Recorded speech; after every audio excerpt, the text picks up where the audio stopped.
are tuned in to the Power and Energy News channel, ESI Africa.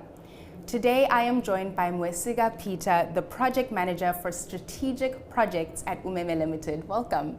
Thank you. So the first thing I just want to ask is, what blind spots in the energy market have you seen, and how does Umeme Limited address these? Umeme is positioned in enabling the fast transition of communities that do not have access to power in Uganda, being the dominant distributor of electricity. And currently, we're working with decentralized energy players to find ways on how the communities that do not currently have access to power and are specifically at the grid edge can be connected to access. Yeah. And currently, what is the leading focus project that you guys are working on at Umeme?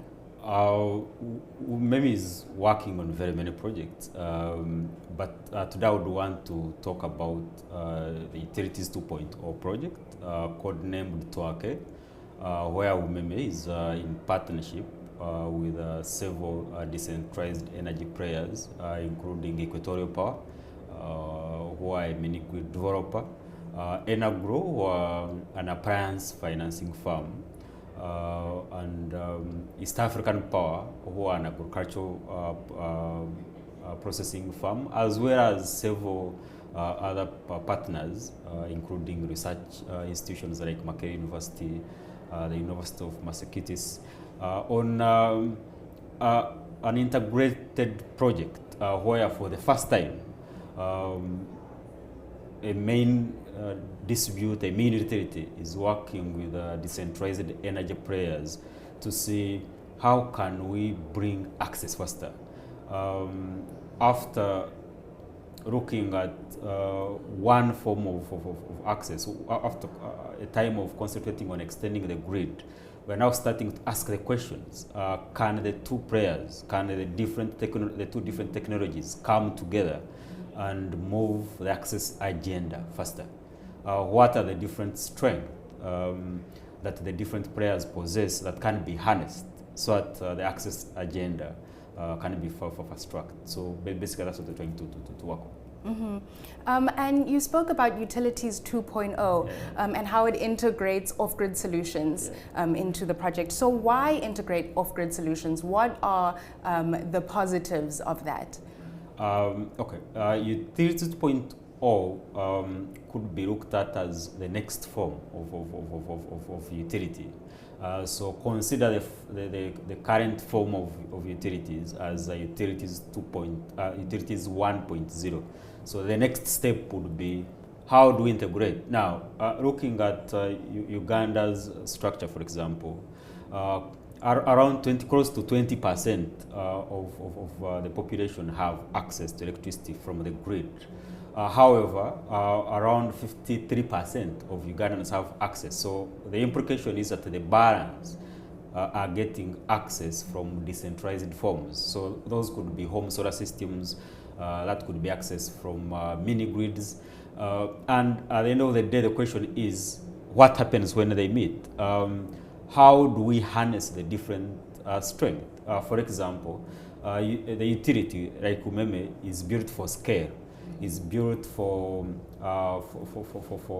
dense populations where you have a number of people.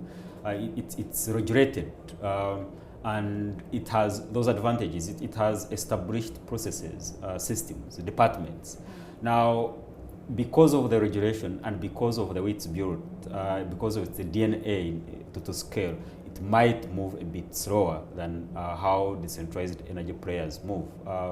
The decentralized energy players, like mini-grid developers, while they are regulated, they are entering areas as a first time. They would not necessarily have legacy systems to cope with.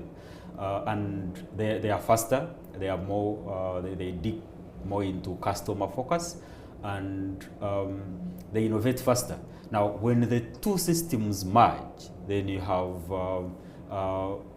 greater impact being provided to the community, especially to the communities that are at the grid edge. you'll find that for such a system, for example, the mini grid players can work as front runners of the grid, bringing new customers to access, preparing these customers for access. Then as the demand grows, as the customers start to understand how to use power, as the consumption grows, then the grid, the main grid, the utility, which is the backbone, will then join in and take up those customers. So the two can work together to fast track the access agenda and make sure that we all have access to electricity. Mm-hmm. What I want to ask you now is, the conversation of the energy transition has been a big theme at Enlit Africa.